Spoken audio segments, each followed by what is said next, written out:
Good morning, everyone. Hope you enjoyed our overlay that suddenly reveals all kinds of faces. Welcome to Breakfast Club. This is episode 22. It's the second installment in our Pride Week series, and it is our very first panel ever. And I am so thrilled that that panel is stacked with people from 500 queer scientists, which is actually over 1,000 queer scientists with a community of over 10,000. But we like the name, so we just went with it. So hello and welcome, and thank you to all of our panelists today for being here.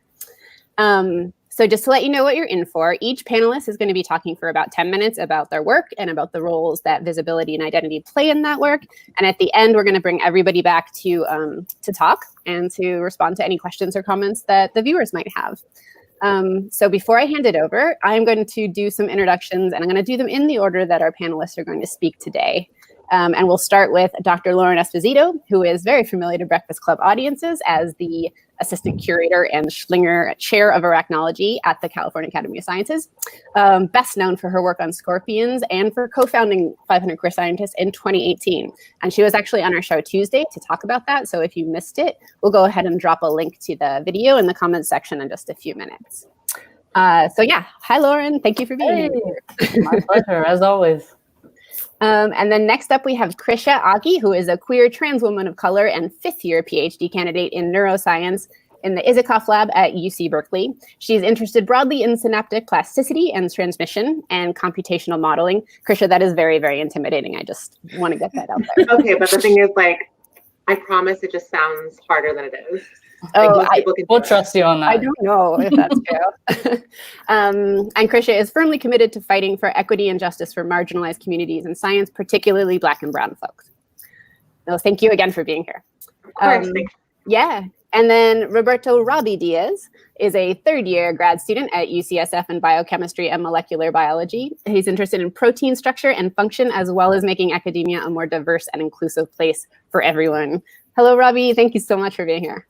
Hey. I like the other bio I had for you earlier that I just pulled offline that was talking about chitin binding proteins. That was kind of unfairly cool. So I feel like you should weave that back in if it's still It'll be part of the talk, so you'll get to hear a bit about it. Okay. All right. This is getting better and better. And then next up, we have Rob Ulrich, a third-year bio. This is sounding like WWF intros again. I'm sorry, I can't break it. Rob Ulrich is a third-year biochemistry PhD student at UCLA whose research examines biomineralization, which, as everyone knows, is how living things make their hard parts. They're also a co-founder of Queer and Trans in STEM, a co-director of Reclaiming STEM, and an early career fellow of the Center for Diverse Leadership in Science. Hi, Rob. Thank you so much for being here. Thanks for having me. Oh, you're so welcome. And last, but oh my God, not least, we are honored to have Dr. Jessica Ware, an assistant curator in invertebrate zoology at the American Museum of Natural History, where her research focuses on the evolution of behavioral and physiological adaptations in insects, with a super cool emphasis on how those occur in dragonflies and damselflies, as well as termites, cockroaches, and mantises. Hey, Jessica. Hi. Did you notice how I skipped right over pronouncing the order names there? I'm not doing this. Okay, so on the heels of those incredibly impressive bios, I will say my name is Laurel. I like ice cream, Eastern European fiction, and my dog. And I'm so happy that everyone is watching today. And we have a really good sized crowd, so this is exciting. Last note before I kick it over to Lauren to start us off is if you have questions or comments, and we really hope you do, because we'd like this to be an actual conversation, please leave them in the comment section on Facebook or the chat box on YouTube at any time. And as I said, we'll bring everyone back at the end to talk through those. So with that, I'm going to start removing this is taking a second because I have to do some removing. Okay, so everyone except Lauren, bye. We'll see you soon. See you. Start removing our other. And then I will give Lauren her slides. And Lauren, thanks so much for getting us started. Thank you. I am a curator of arachnology, and if you're wondering what that means and what I do, I work here at the California Academy of Sciences, which is a museum in San Francisco, California. And for any of you that have ever been to a natural history type museum before, what you may not have realized upon visiting is that many, if not most, natural history museums around the world also function as research institutes, where scientists study largely questions concerning biodiversity, geology, astrophysics, sort of the natural and physical sciences. And that is the same here at the California Academy. In addition to having a living rainforest, a planetarium, an aquarium, and a natural history museum, we also have a pretty incredible research collection of over, I always forget what the number is, but it's something like over 35, 6, 8 million objects. And contained within that millions are a whole bunch of arachnids, which are things like scorpions and spiders and their kin.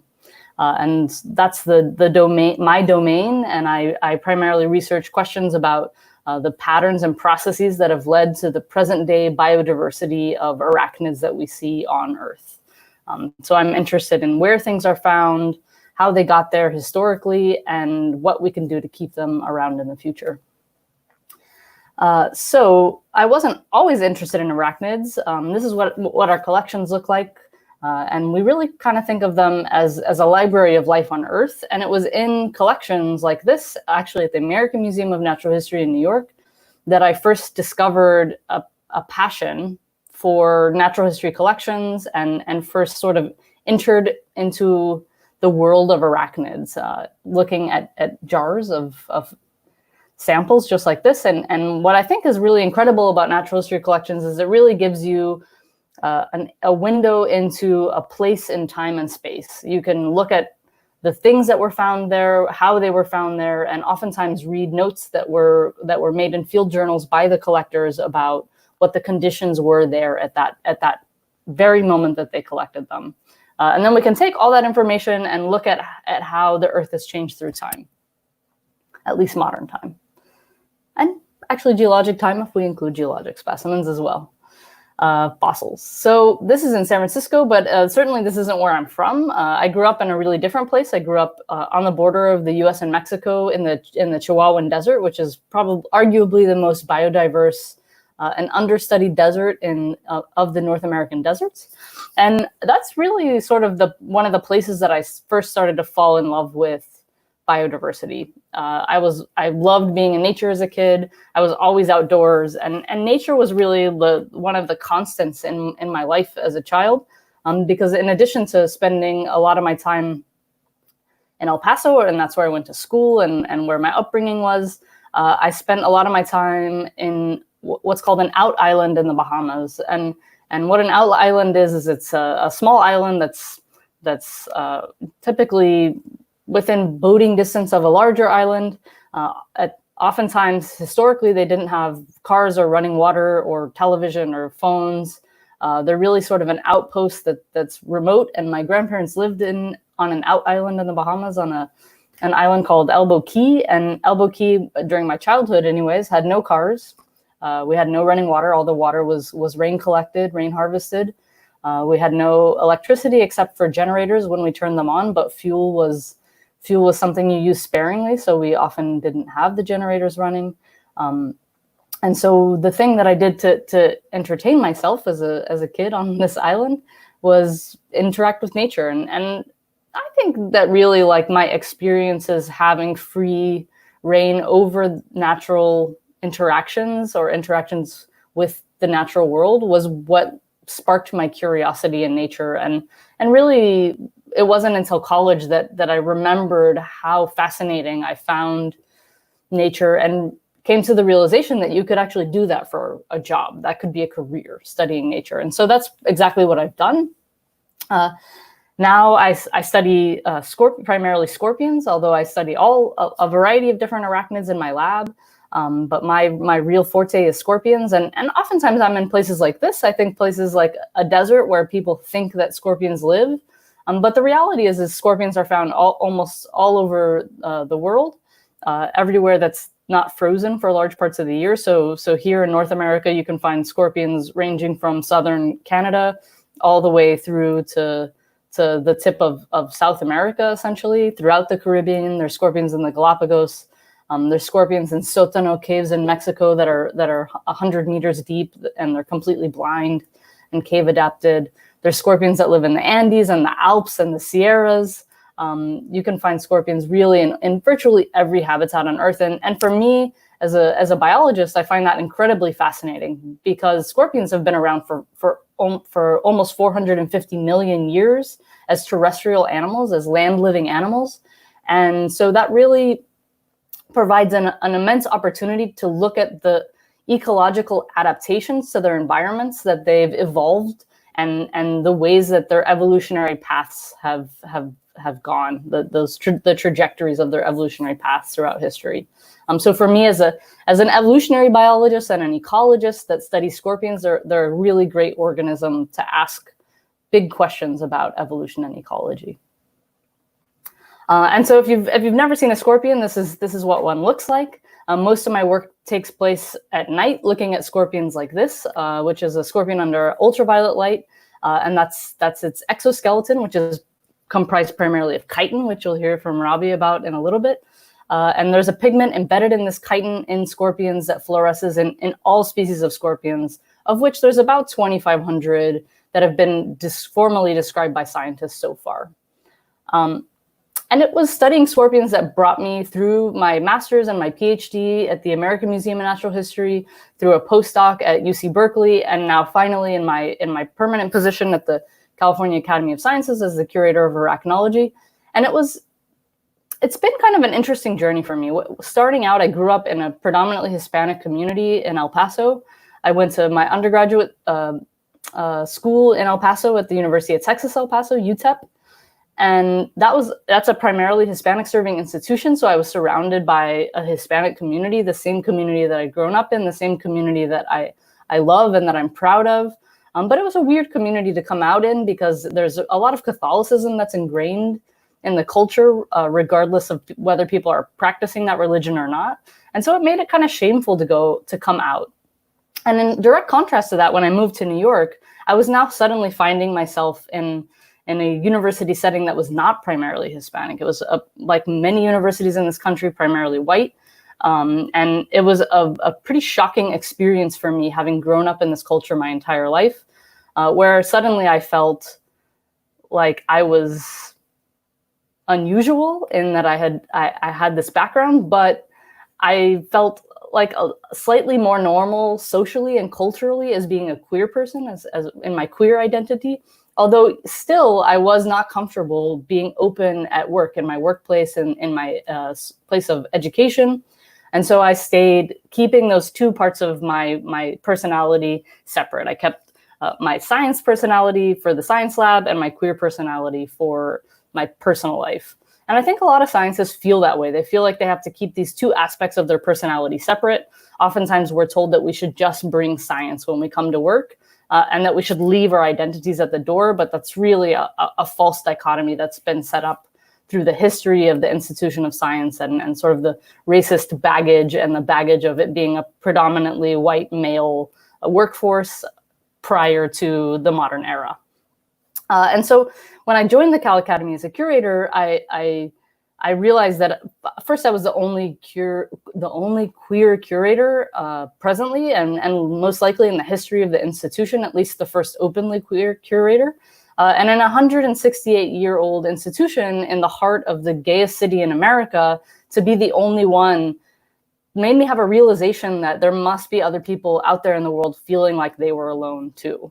And so I decided to do something about it.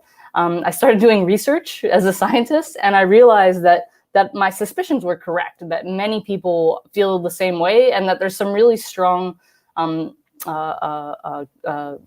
cultures in STEM, in science, technology, engineering, and math fields that keep people first in the closet. About 40% of people in STEM fields are not out to their colleagues based on surveys that have been conducted.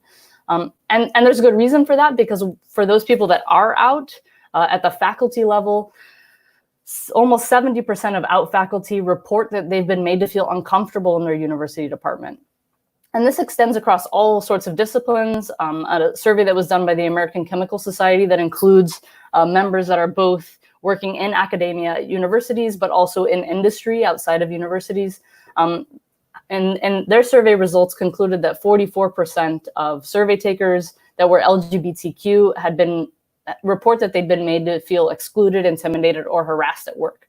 So what that points to is a really hostile workplace and perpetuates people staying in the closet at work or keeping their work life and their personal lives really separate. So I started an initiative called 500 Queer Scientists. It's an online visibility campaign where queer people, lesbian, gay, queer, bisexual, ace, agender, and intersex folks can come and share their stories of being a LGBTQAI plus person, as well as their personal stories of their research successes in their lab or in their educational pursuits. And so it was really an initiative that was intended to meld those two aspects of everyone's personality in a way that was really visible and empowering for folks out there that may be feeling the same, or that may be in positions where it's simply not safe for them to be out and visible, knowing that there's others out there like them. So we just hit our 2-year anniversary, and we've grown from what started out as a group of 50 people that were willing to share their story to over 1,150 contributors. We have over a community of over 20,000 on our social media channels.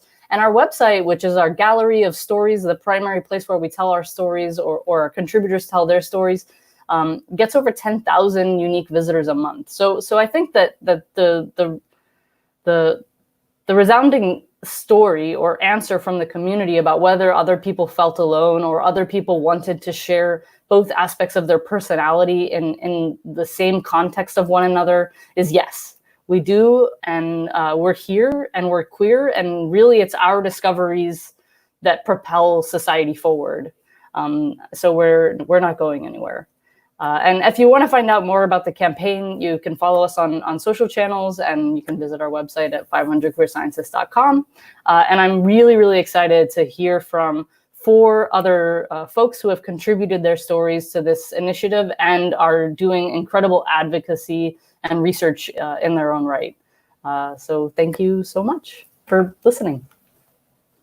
Thank you so much. That was awesome. And I know I always prompt you to do this, but do you want to talk about how the website has the functionality to connect people and to network for people looking to fill panels or things like that? Absolutely. So when we first launched this, it was really just like a gallery of photos. And we didn't have a lot of foresight about what the community would need moving forward, or even whether anybody would want to sign up and contribute their story. So pretty quickly, after about 3 weeks, we had 500 contributors, and folks were asking for ways to connect, ways to search based on discipline so that they could find other people in their own field or other people in their own geographic region.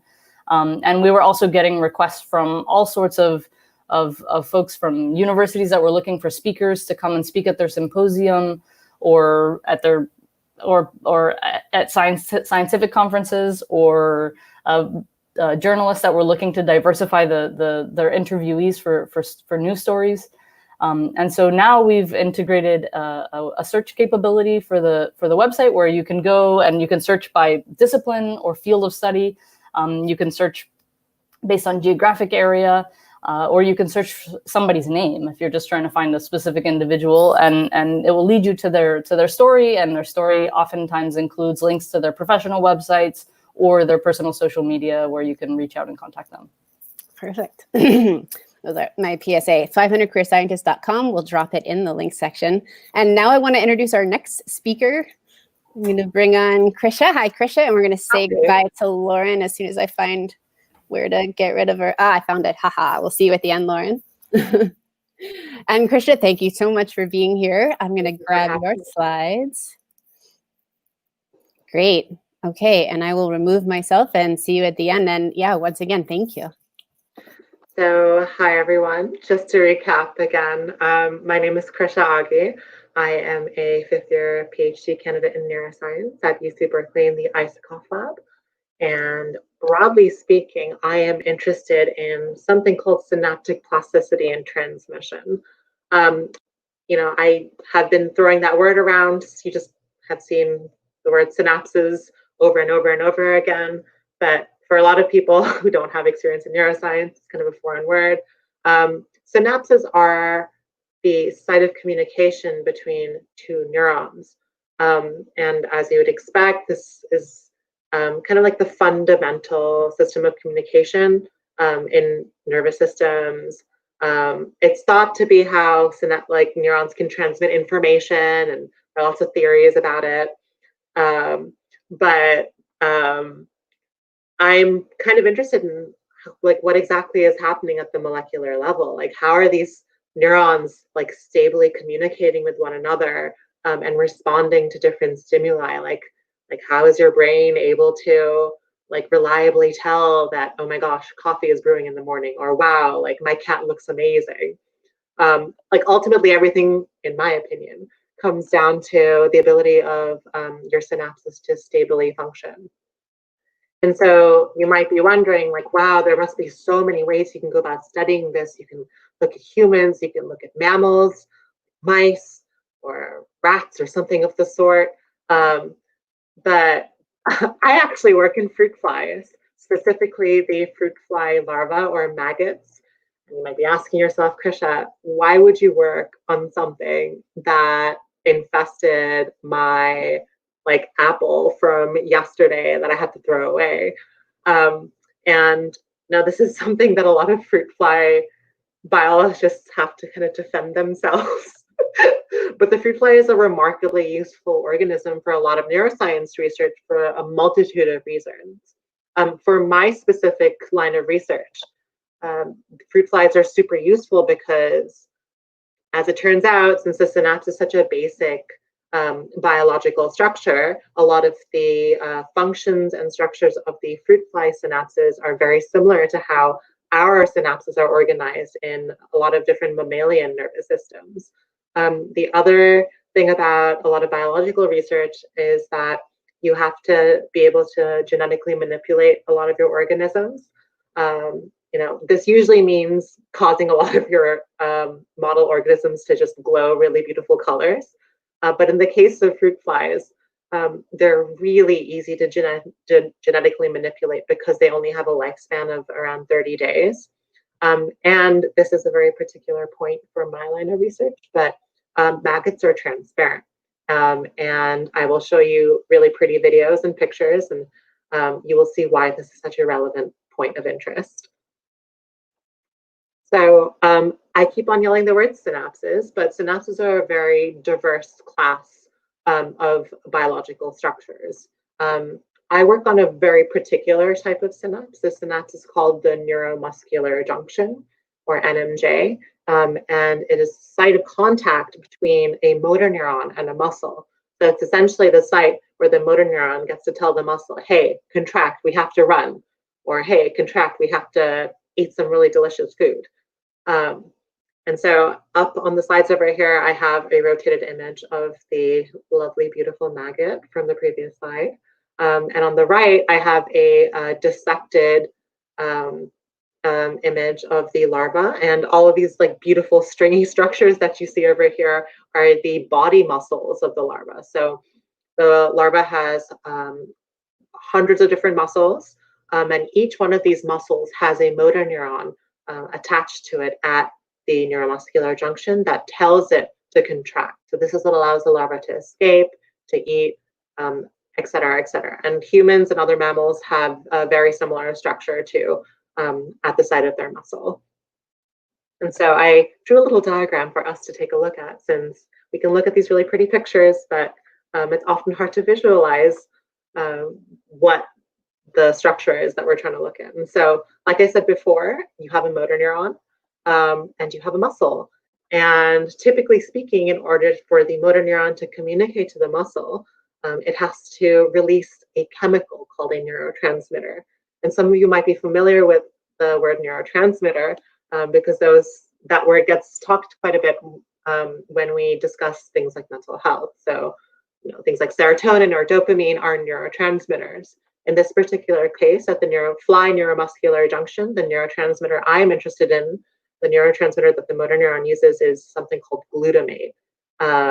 Glutamate might be a familiar word for a lot of you because it's also the primary component for MSG. But typically speaking, aside from that, the NMJ functions first by releasing neurotransmitter into the space between the motor neuron and the body wall muscle. And the muscle is, through a variety of proteins that are attached to its surface, able to sense that. And once it senses that neurotransmitter was released, it lets in a bunch of calcium. And this is a very particular point that I'm going to bring up again and again, because it's relevant to how we are able to determine whether a neuron is active or not. But once a sufficient amount of calcium is inside the body wall muscle, the muscle can contract. And that's kind of like how muscle contraction at a very basic level happens. So I mentioned calcium because our lab is interested in figuring out, like, you know, what is happening at the motor neuron level. How is it active? How are these synapses active at different times? How do their levels of activity change, and how can we decode that as information? And so what my lab, or what our lab was able to do, was we developed a sensor. So I mentioned before that in order to study a lot of biological systems, you have to be able to genetically manipulate particular animals. In our case, we genetically manipulated a fly to express a protein in the muscle that can sense when calcium enters the muscle and fluoresces. So these really bright areas that you see in the image in the top left with the word SNAP-GCAMP are neuromuscular junctions from a top-down view. And I want to just show you a video of a fly that expresses this particular sensor. So these little bright flashes are calcium entering the muscle. And as you can see, it's contracting, and you can hopefully see it relax as well.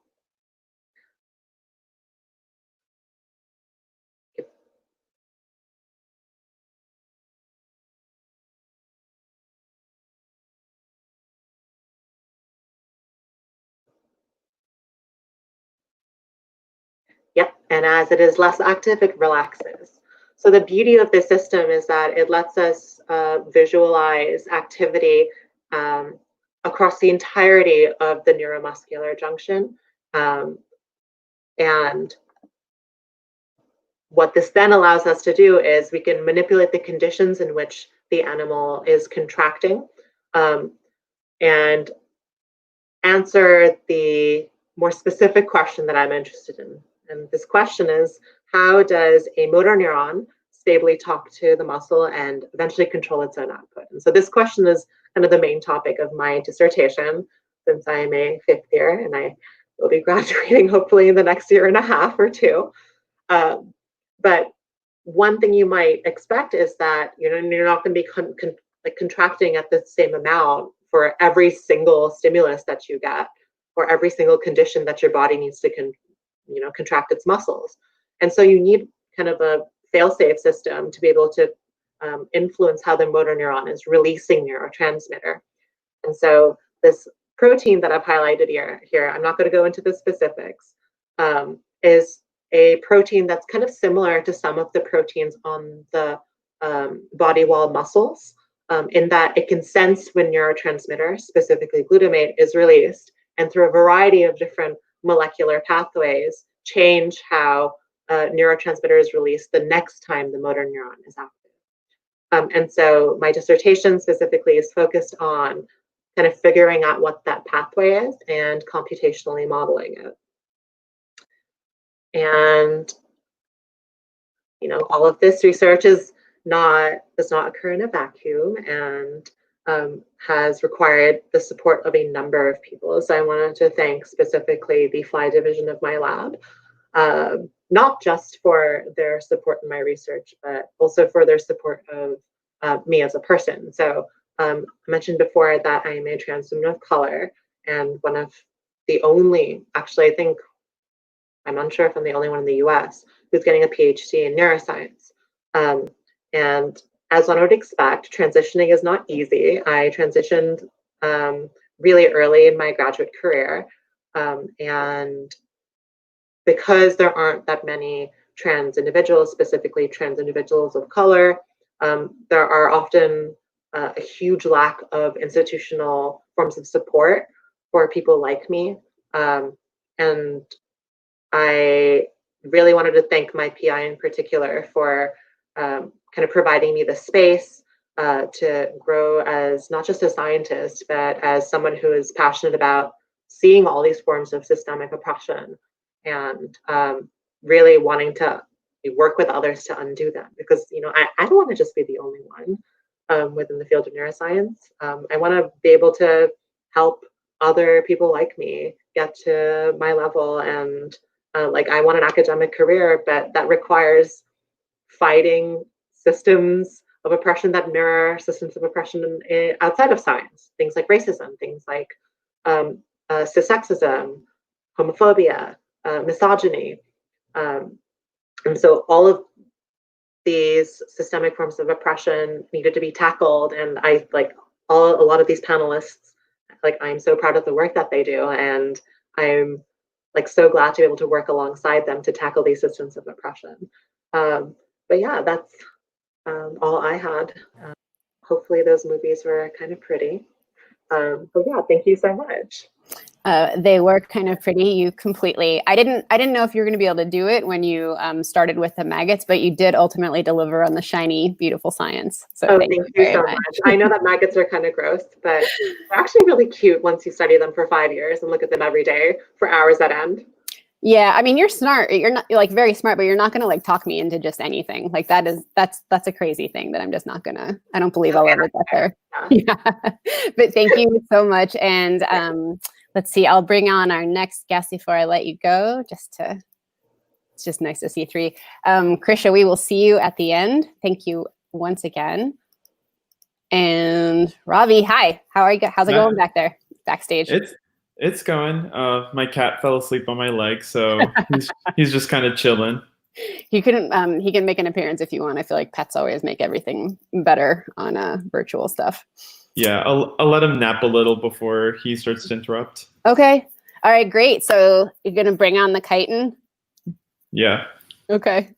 Here are your slides, and I will remove myself. See you in a little bit. Thank you.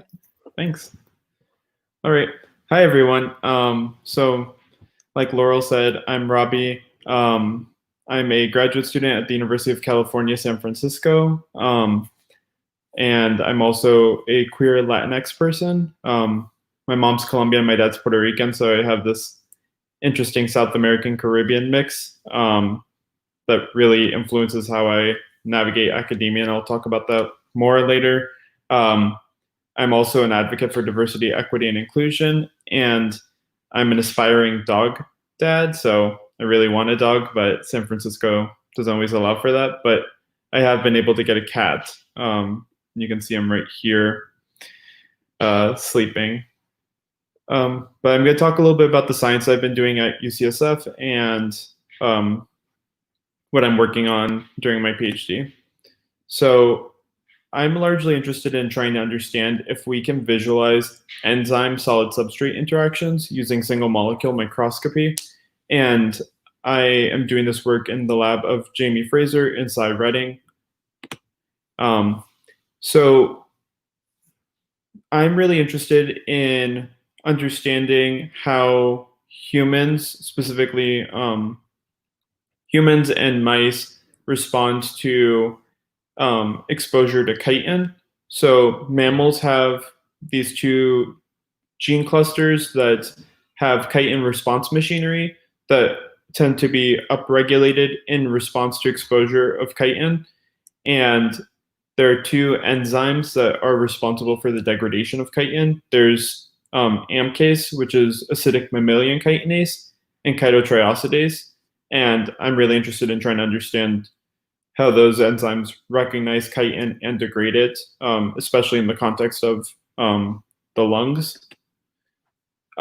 So Lauren mentioned a little bit earlier that there's chitin in scorpion shells, and there's actually chitin in a lot of different places. A lot of crustaceans have chitin in their like skin, armor, exterior. And when you focus on what chitin really is, it's just this long polymeric sugar that keeps repeating. And when we zoom out a little bit to get a sense of what it looks like, this is a three-dimensional representation of chitin in its crystalline structure. And what makes chitin a really cool substrate to think about and to study is that it's highly crystalline, it's water repellent, and it's very thermodynamically stable. So the way that these strands interweave together, it makes for a very rigid and stable crystal that enzymes have a hard time gaining access to perform their function. So I'm really interested in understanding how do enzymes actually gain access to a single strand of chitin and break it down. And some of the work that I'm doing is related to using single molecule microscopy and trying to visualize enzyme activity on chitin, specifically chitin nanofibers. And some of the main questions I've been trying to answer over the past few years have been, can we make nanofibers of chitin and visualize them? Can we label our enzyme? Can we observe both our enzyme and our substrate together? And then can I visualize my enzyme binding to the substrate and moving along that? So kind of building up from just, we have these two separate components and adding them together and then getting a full video of the protein in action.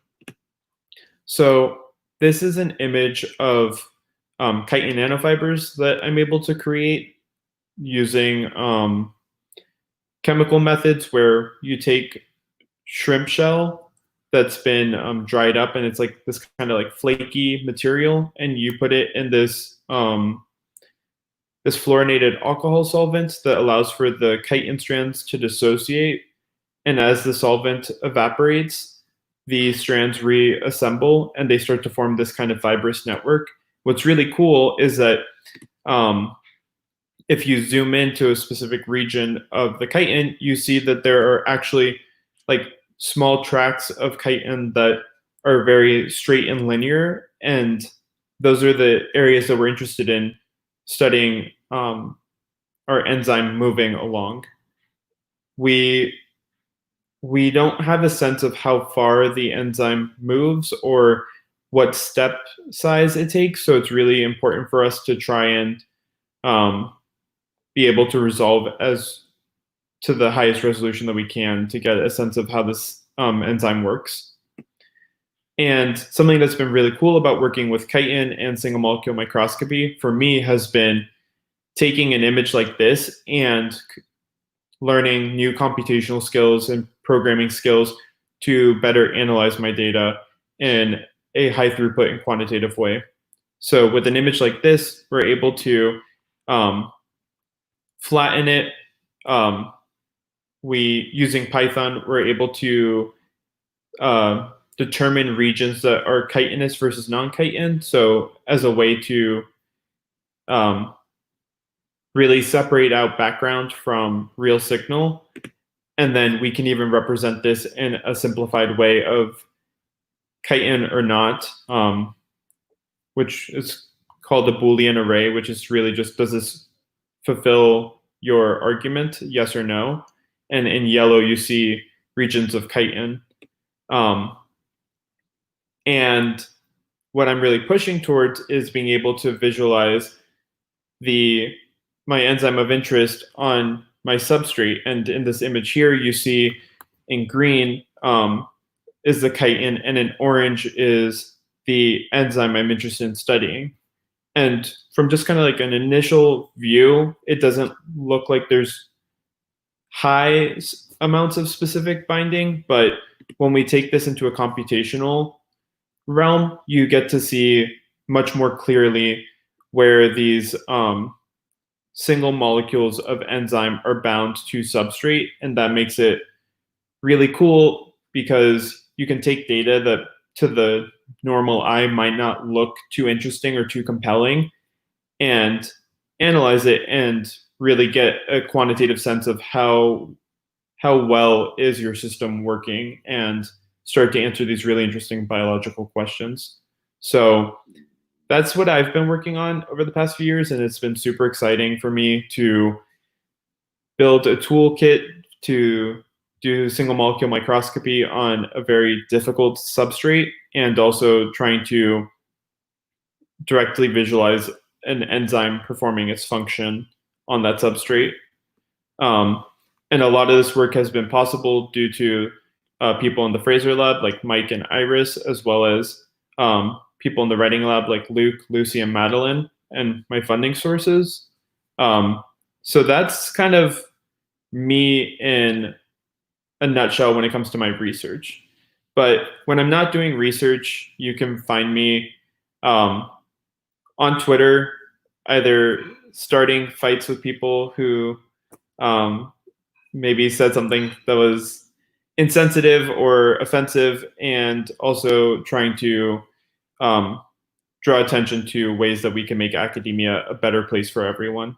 So when I'm not doing research, I am actively involved in the Graduate and Postdoc Queer Alliance at UCSF, and this is a organization that has really prided itself on hosting different events for our learners in our community. So over the past few years, we've hosted fundraisers for trans rights, for LGBTQ asylum seekers, and we've also hosted panel discussions where the community can hear from scientists from different sectors of science.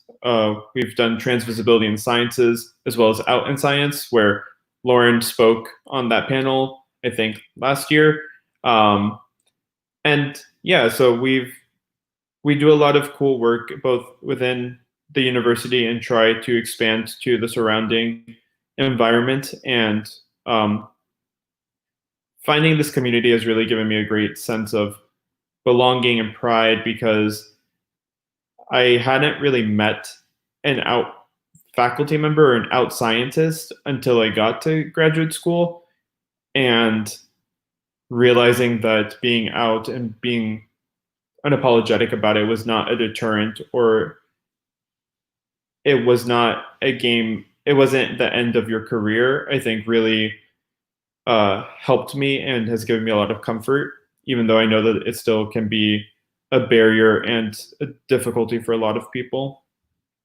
And another thing that I do is similar to 500 Queer Scientists, I have started with a colleague a visibility campaign called Humans of UCSF, where we're highlighting experiences of racial discrimination and bias on our university campus in order to draw leadership's attention to the ways in which we need to better support our Black, Indigenous, and people of color communities on campus. And I also lead a book club because I'm a nerd who likes to read, and reading gives me comfort. And some of the books we've read are Autobiography of a Transgender Scientist by Ben Bars, and we're currently in the process of reading Real Life by Brandon Taylor.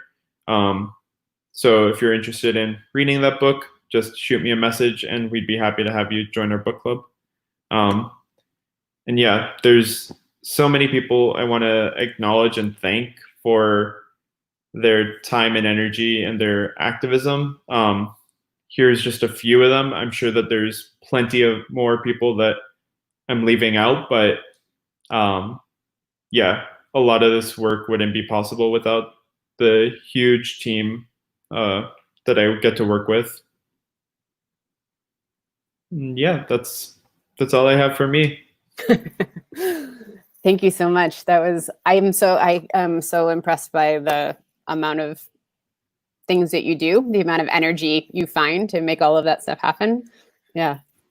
Yeah, sometimes it feels like I'm scrounging the couch cushions for energy, but hopefully it doesn't run out. You find some under there? Yeah, exactly. All the, like, old Doritos and stuff. Right next to the Doritos is my desire to keep working on these things. In the same tiny crumbs that are still exciting. We could keep this metaphor going forever. Well, Thank you again, Robbie, and hi, Rob. And I feel like you guys are both like good.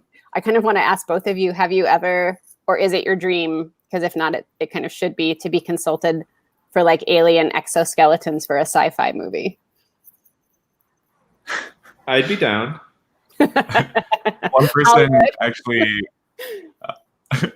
actually bought me dinner to talk about some crustacean exoskeleton stuff for like a science fiction book they were writing. Yeah, that might be me next. I might have to take you to dinner. All right, Robbie, I'm going to say goodbye to you to the end. Okay. And Rob, I'm going to give you your slides. Let me find those things. Does that look great? Yep. Okay. Well, thank you. All right. Thank you so much. And we'll see you in a minute. Hi, everyone. My name is Robert Ulrich. You can call me Rob. I use they or he pronouns. I was born and raised around Manassas, Virginia, which is about 40 miles southwest of Washington, D.C., if you didn't know. My mom is a refugee of the Vietnam War, and my dad is from rural Pennsylvania, and I identify as white, Asian, and queer. My dual bachelor's degrees are in chemistry and geosciences from Virginia Tech, which is down in Blacksburg, Virginia. And those years at Virginia Tech were very transformative for me. Like finally having that distance and independence finally gave me the space that I needed to finally explore all of those weird feelings that I had had growing up and going through like Catholic school. And so I used that transition into college to really like restart and like really take that space to become anyone I wanted to be and try anything. And I think that's what really gave me the chance to start exploring who I was. At Virginia Tech, I was also really coming into my scientific identity. Both of my parents are mechanical engineers, and they sort of, growing up, they sort of guided all of us, me and my siblings, down this like same path of like trying to urge us to be engineers too. Though none of us have become engineers. Chemistry was my favorite class in high school, and Breaking Bad had just come out. So when I was transitioning into college, I was like, why not pick chemical engineering if I was going to be if I was going to be an engineer and like be doing some chemistry. But then as soon as I got there, I learned about the differences between what a chemist does and what a chemical engineer does. And I was like, no, thank you. I don't want to do that. And I switched my major to just chemistry. The bit about how I picked up geosciences is a little bit embarrassing because it's very much like, it's very much that one of my good friends from high school also went to Virginia Tech. And whenever I look back at it, I realized that I had this massive crush on him. And he just told me to take this like geology class with him. And I was like, yeah, sure. Of course, I'll take this class with you. But like, I didn't expect that class to change my life at all. But then when I went to the first lecture of that class, the professor was explaining what makes geosciences so interesting. And one of the things he was explaining was how basic chemistry, how the different arrangements of these teeny tiny little atoms dictates the properties of materials and how that translates into affecting things like how planets form and how mountains are built. Like what? But then I added it as a second major because I was just like, I've got to get into this. I got into undergraduate research because a professor had just sent out like this email to our department listserv and just like looking for someone to help him with a project. I didn't really know the difference between that versus like an internship. And so I was like, why not? And decided to apply and I ended up getting it. And so my first research experience was actually in a sedimentary systems lab using microscopy. So just looking through a microscope to assess different grain types of sand and how they correlate in an oil reservoir. So like, are there different types of sediment closer to where the actual oil is or not?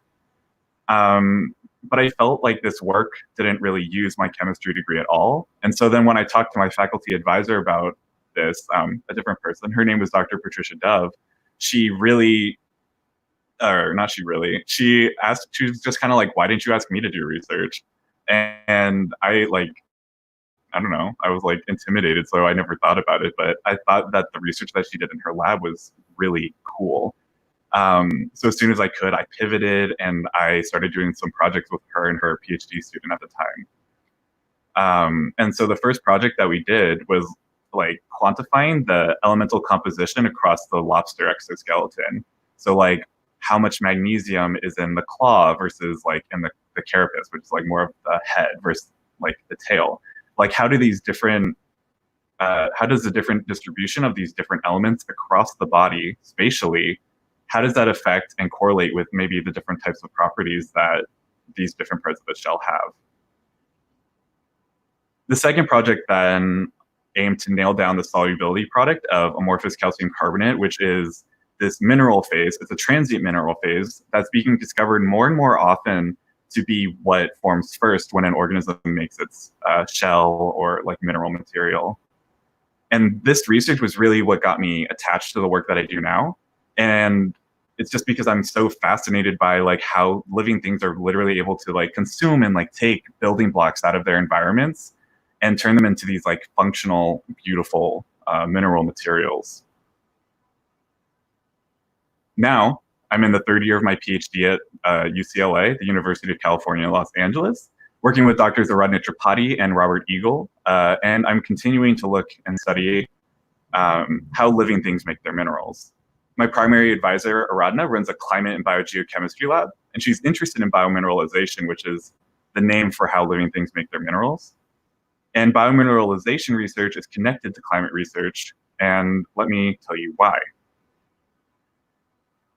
As most of you probably know, our world is like changing in an unprecedented way due to climate change. We're seeing rising temperatures, rising sea levels, and more extreme weather conditions. And all of these things are threatening life as we know it. And at this rate, for our own survival's sake, we need to really understand what is going to happen if things are going to keep moving in this direction. And to do this, we need to understand what has happened in the past. So what if I told you that shells are like time capsules? One of the major ways of investigating the past is by measuring the abundance of certain isotopes and elements that get trapped during shell formation in organisms like corals and mussels and algae. They're essentially time capsules that record environmental information when and where these organisms were living. Things like ocean temperature, ocean pH, sedimentation rates, and more. And that's really cool, right? Unfortunately, these methods can seriously lack in some accuracy because of the complex and different ways that these organisms are making their shells. And we call these biologic effects because it's really biology impacting these signals. And that's what my research is aiming to clear up. Using techniques from chemistry, biology, and geology and material science, my research is really aiming to isolate these different strategies and their effects on these chemical signals. To assess the cumulative differences across species, we grew almost a dozen different organisms in tanks under controlled conditions. And then also to look at individual processes, we're trying to simulate different aspects of growth strategies by growing these minerals in the lab. Excuse me. Together, both of these approaches are going to help us figure out how these processes work and help paleoclimatologists and geographers more accurately decode and reconstruct past environments, and even help material scientists develop biologically inspired materials. And now I've enjoyed telling you all about my research today because I think it's really fascinating and really meaningful. But the science is not the reason that really drove me to apply to graduate school in the first place. When I was reaching the end of my undergraduate years, I was feeling really isolated and trapped. Being queer, I didn't feel safe where I was, and I didn't feel comfortable going back to my hometown. I really just wanted to escape my situation where I was. My faculty advisor, Trish, had told me that I had a good chance of getting into graduate school if I were to apply, given my record and scientific background. And so I applied to a few jobs and grad programs around the country in different places that I thought were LGBTQ friendly. I was really lucky, and I happened to get into UCLA, and I was like really enthralled by this chance to move to Los Angeles, California. You know, arguably one of the most like queer friendly cities in the country, and that was really like a dream come true for me. But then when I moved, and with like classes starting up and research starting up for the first year of my PhD, and not knowing anyone here, I felt really isolated. But I was now like like 22, 23. And I was like, okay, I'm an adult. I'm going to be proactive. I'm going to put myself out there. And so I tried to do things to like make queer and trans friends. So I joined like the Gay Kickball League in West Hollywood, but things like that started becoming more and more exhausting. And I was realizing that I shouldn't have to drive across town just to make queer and trans friends. Like, where were the queer and trans people in my departments? Where were the ones in like other STEM programs on campus? And that made me really upset thinking about that. Like, this would be the place like where there would be a space for LGBTQ people in STEM. So where is it? And so I reached out to UCLA's LGBTQ Campus Resource Center, and the staff there actually connected me with a bunch of other students on campus who had brought up the same sentiments, and it was really cool. So all of us students, there were about like, 4 of us, we started meeting together every week and really hammering out a foundation for what eventually became Queer and Trans in STEM. And we've gone from 4 members to over 300 around campus, and we've organized events ranging from like social events like coffee and tea times to more like educational advocacy events that are like either our research talks or talks about the LGBTQ plus experience in STEM and the research that goes behind it. The summer following QC STEM's creation was also when the first Reclaiming STEM was organized at the University of California, Irvine, by Evelyn Valdez Ward and Lynn Oncat. And Reclaiming STEM was the first workshop to merge science communication and science policy training, centering social justice, organized by minoritized students for minoritized students. And the keynote that first year was by Chantel Okonkwo, and she founded Woke STEM. And that keynote was the first time that I'd ever seen anybody in a STEM space just be so radically themselves. And she talked about this in her keynote, and she called it radical authenticity. And I just got so much out of that day that I offered my time and energy for organizing any future ones. So since then, since 2018, we've managed to host not 1, but 2 more Reclaiming STEM workshops, both on the East and the West Coasts, with the help of Tamara Marcus. And now we're organizing the first ever virtual Reclaiming STEM with the help of more amazing people like Robbie, and that's going to be happening this coming September. I feel like everything that I've experienced in my life leading up to now, those like feelings of isolation and fear, really lit a fire under my ass to always want to do anything that I can to prevent other people from having that same experience. And now that I'm in positions where I can actually do that, where I can create spaces for other people, that's what I'm always going to keep trying to do. Thank you. Thank you. Oh, it was so good to hear you talk. And also when you were talking about when you began, here, wait, let me get rid of your slides just so I can make your face bigger again. There we go.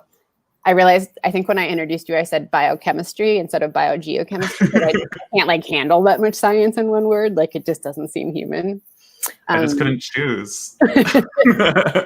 Also, I wanted to share with you that in confidence, like no one else can hear us right now, but I had the inverse experience of your boy you liked telling you to take a class, because I was interested in geology, but there was a boy I very much did not like who was in that class, and he always wore a t-shirt that said "Stop Plate Tectonics."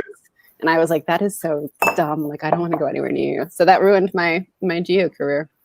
Thanks for laughing. Sabotage. I know. I'm going to bring on our next speaker now. Jessica, have you ever been consulted for a sci-fi movie about aliens with like giant scary? Because you've shown me some truly terrifying dragonflies. Like you really opened up my eyes to like how they're not all pretty and tiny. Yeah, no, I've never been consulted for one, but I did work on like as an animal wrangler, slinging maggots for a few movies when I lived in Vancouver. You know the movie Bones with Snoop Dogg and Greer, and they had to have a scene where there was supposed to be, things that were falling from the sky, maggots, and we used waxworms. It was waxworms. They weren't really maggots. Oh, I feel completely different about that movie now. It's weird. All right, well, I will hand the stage to you. Rob, we'll see you at the end. And Jessica, I will grab your slides. All right. And thank you so much. We'll see you in a few minutes. Thank you.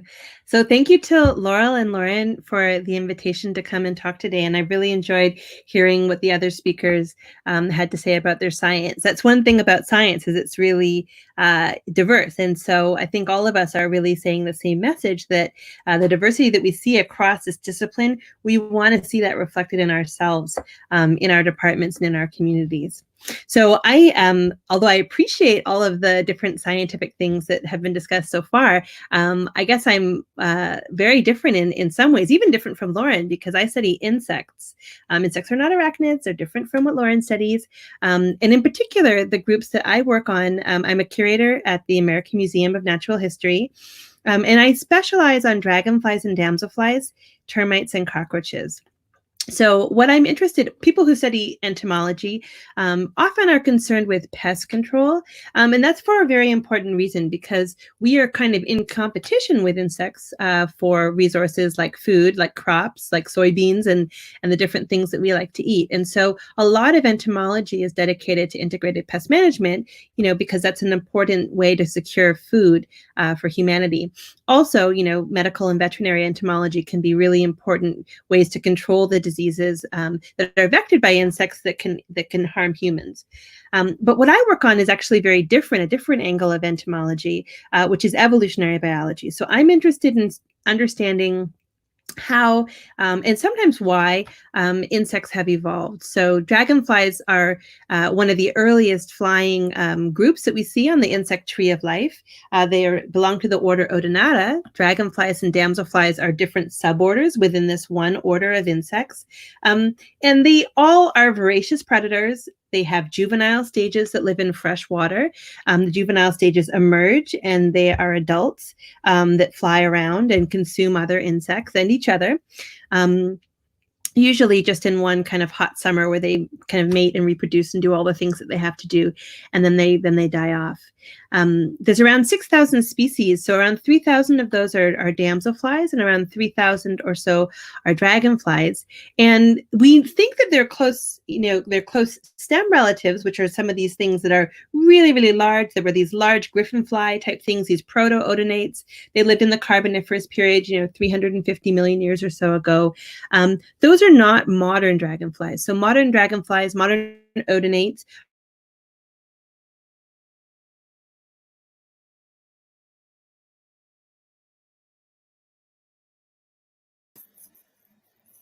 Hey, all. Looks like Jessica's frozen for just a second, but I want to give her a chance to come back.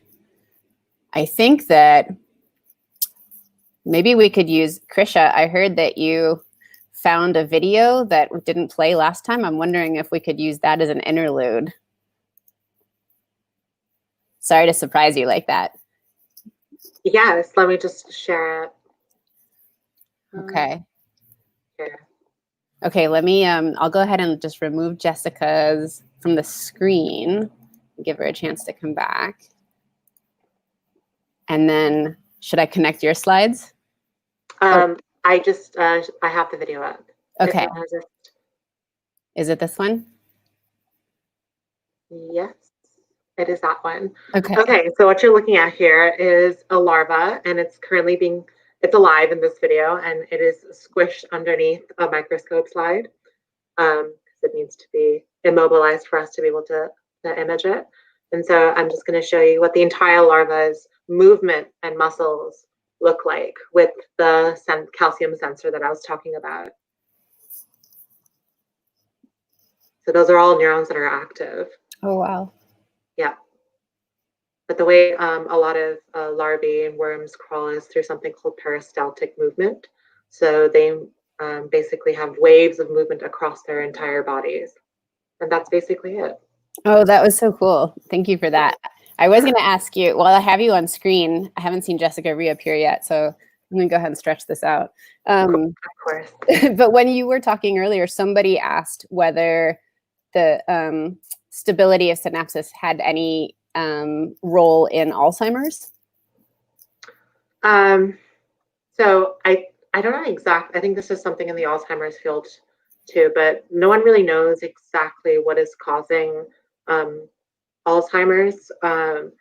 Stability of synapses might be part of the reason why people tend to develop things like memory loss over time. But I'm like not an expert on that particular field, so I don't know if I'm qualified to answer that. No worries. But maybe, I don't know. It's like such a broad topic that I wouldn't be surprised if it was involved. Yeah. Well, thank you for trying. You know what I think I'll do as I might just bring everybody back on, and I'm like announcing that very slowly so that people have a chance to get their faces together. I think I'll just bring you all back on and ask, because we did get some questions from the audience already, and I'll just interrupt us again if Jessica comes back. We're kind of texting her in the background.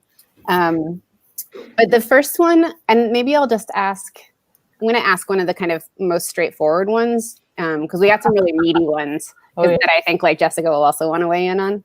But this is a question from Sadie, and she asked, how do you all feel about Pride Month? I'm guessing that your speaking requests go way up in June, and as a queer person, I'm starting to feel a little weird about having attention centered around 1 month.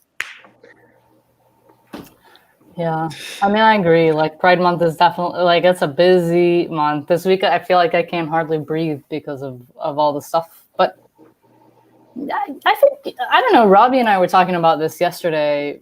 Robbie, like, this month feels really different from any other Pride, and maybe the rest of you feel this way too. But it's actually like exciting, and I kind of hope it stays this way because it's sort of a throwback to when Pride was about like protesting and rioting and taking our rights, claiming is the right way, reclaiming our rights. And so I don't know, like what do you, Robbie, you had something to say about that. What were you thinking? Yeah. Lauren and I were talking yesterday, and we were talking just about how I think between COVID and a lot of the protests in response to police brutality of Black people, that I was telling her, I'm like, I kind of forgot that it was Pride Month, and like I don't really mind that because it doesn't feel as like corporate as it has in previous years, where you're so acutely aware that it's Pride Month because it's like, yeah, we support you. Here's a flag. Buy this thing and do this other thing and like kind of just give us your money. I like, well, it's really sad that we can't be together in person and that we need to risk our health to stand up against like anti-Black racism. I think that like, to me, it's heartening to see that like we're all coming together to push back against these like injustices. Yeah. I agree. I totally agree. Hi, Jessica. Can you hear us? Maybe not. What were you gonna say, Krisha? Sorry. Oh, I was just gonna like kind of echo Robbie's sentiments and say that like I feel in many years previous to this, Pride kind of just feels just in a lot of ways sterilized, and has kind of lost the notion that it needs to center Black and brown people, because Black, queer, and trans people and brown, queer, and trans people were the ones who kind of spurred the movement, at least in America. And it's really heartening to see people, like especially people within the queer and trans community, rally around Black and brown, queer, and trans people now, especially as the sixth spate of anti-Black violence has been highlighted and people have been going out to the streets. Like, I don't know, I've been going out to protest too, and it feels right in comparison to just like going out for Pride to like sit in Dolores or something. And I don't know, like it's nice not getting messages like the corporations all dropped us like hot potatoes. Like, thank God MasterCard is not wishing me a happy Pride Month from their family to mine. Yeah, I don't miss like all the corporate stuff surrounding Pride. Like all those corporations were like real quick to jump on the bandwagon once being queer and trans was acceptable. So like really acceptable, but they were like some of the same institutions that were part of the cultural underpinning of the problem in the first place. So I'm glad not that I don't have to buy Old Navy Pride gear. Well, I never had to buy it, but that is not being advertised to me or whatever kind of crazy stuff that's like I think there's also one aspect of the question where it was like, how do we feel about like, kind of being busy during this month? And there was like a point where I wanted to point out that I rarely get requests for talks or speeches of that sort outside of Pride Month. And that was my boyfriend in the background. And I kind of feel like, I don't know, y'all can maybe talk about this, but there's like a level of tokenization that I think that comes once June starts within the scientific community, where people are like, oh my God, like, let's talk to the gays now, finally, let's have them speak. And I think there's an aspect of that, at least through a lot of the requests that I get, that isn't really addressed. I mean, for something like this, of course, like, I'm so happy to do this, since it is like queer and like trans-centered. But I like know for a lot of organizations that are kind of, I don't know, ancillary to my existence, that are just like, hey, can we feature you? I'm like, okay, you can feature me when June ends too. Yeah, totally. Yeah, it's an interesting. The question is also interesting. Like the work aspect of it is interesting, especially as we talk about Black Lives Matter, because it does feel like so much of it's like the people like so much of the discussion has been about the fact that the people most heavily impacted are also the ones being asked to do the work and do so much of the work. And that seems very queer, or very queer. It is very queer, yeah. It's very queer. Yeah, I was going to say clearly the case for the queer community as well. So I think that's another, kind of interesting thing to speak to, is just like there's this real push now to be like, we're tired. Like, we've been doing this work and carrying this for a long time, and we need other people to be active in these ways. So yeah, no, I want other people to talk, but that's another, I think, interesting aspect of the question. Yeah, I'm curious, like, since all of us really do advocacy work in some way outside of just being queer people, how do you feel, like, how do you view that in your own mind? Do you view your advocacy work as work, like as part of your job as an academic, or do you view it as something that you do like as an extracurricular? I mean, because like in terms of the traditional academic view would not view that as part of your work. They would view that as something you do on your own time. So I'm just wondering how you think about it in your own minds.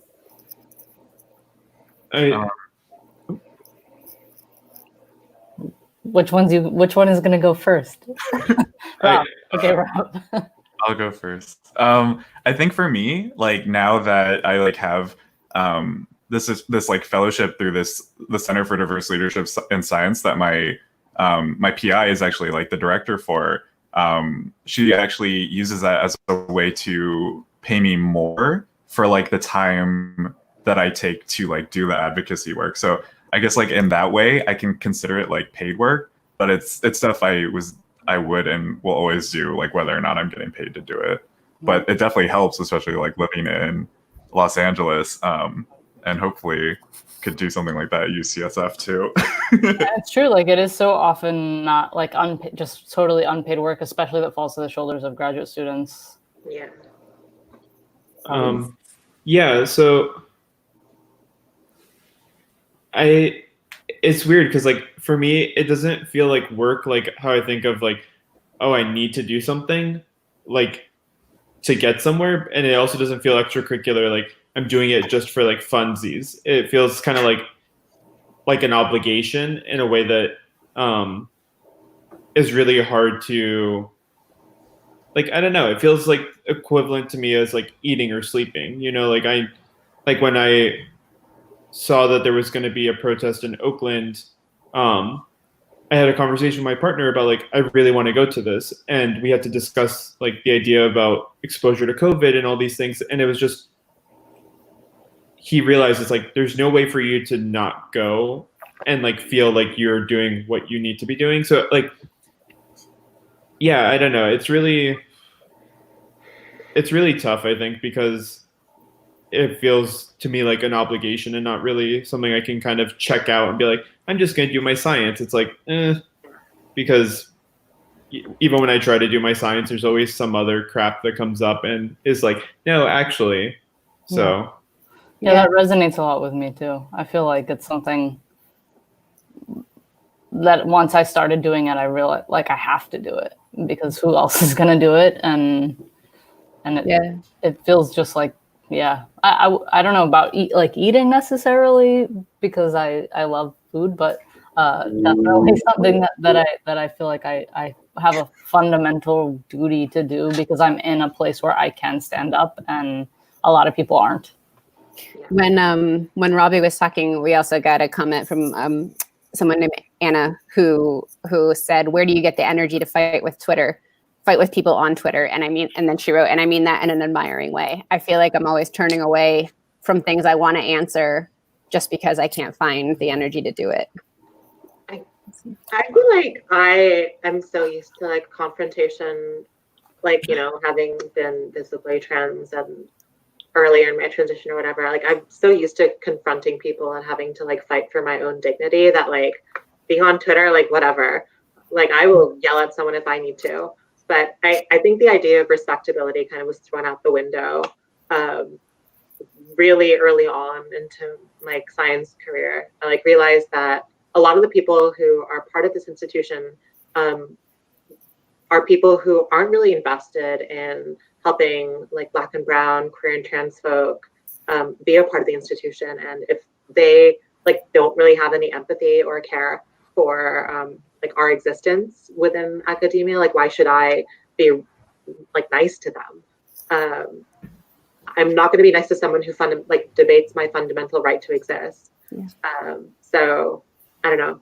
I also just like, I mean, I say I don't like reading people, but like, I kind of do. Yeah. Yeah. I feel like, I don't know, I feel like strong emotions energize you too. Like just like getting angry, like even though it's exhausting in many ways, it also like gives you the extra oomph to be like, I can't sit this one out because I have to say something. Yeah. And oh, sorry, go ahead. I was gonna say, and sometimes it's like finding the energy is really hard, where I guess like finding the energy and finding the right words, because I think a lot of times like you can kind of just get to your keyboard and be like, "Oh, F you, like this is so stupid, like you're the worst," and it's like yeah, I don't know, it's really hard to like convert that anger into like something cohesive that like resonates with people, because I think that like making it effective. Yeah, and like for me, like I definitely am like I'm fighting on the internet like 9 out of 10 times, and the like 1/10 is like memes, but sometimes as your follower, I know. But it's like I try and like make sure that it like resonates with people, so I'm not the only one who's like calling out people's like BS, because I feel like when it's only like a handful of people, it gets really exhausting. Whereas like we all recognize this is transphobic, this is like discriminatory. It's like you don't have to be the only outspoken person in the like Twitter sphere. Yeah. That's why it's like so important to also find solidarity with other people and to like have close groups of friends. Like Robbie and I text like message each other all the fucking time on Twitter. Language. Oh. Laurel says this is Breakfast Club, so we're allowed. I mean, until I get in trouble for it, which is could be anytime. A funny sound to like block out swear words. But like having the space to be able to like let out a lot of those like visceral emotions is so important, especially for people doing this line of work. Because like in one space I'll be like, oh, like fuck this person, blah, blah, blah, blah. Okay, but let's like not do it too much, just for that. Like blank this person, whatever. Like on Twitter, I'll be like, mayhaps the point you made was not correct. Like after letting a lot of those like more visceral emotions out. So I think finding kind of an initial space where I feel really comfortable to be my authentic self, and then be a slightly less confrontational, authentic self after having had that space to express myself is important too. Yeah. I wanted to kind of, this is still like related, I think, but it was interesting because like throughout the stream, there was a woman named Rose. Thank you, Rose, for all your comments, who was clearly kind of going through this like journey of like figuring out, she initially, so Lauren, when you were doing your presentation, you mentioned the 40% number. I can't remember exactly what that was. Can you remind us? Yeah, it's 40% of people working in STEM are not out. Right. Okay. And professionally.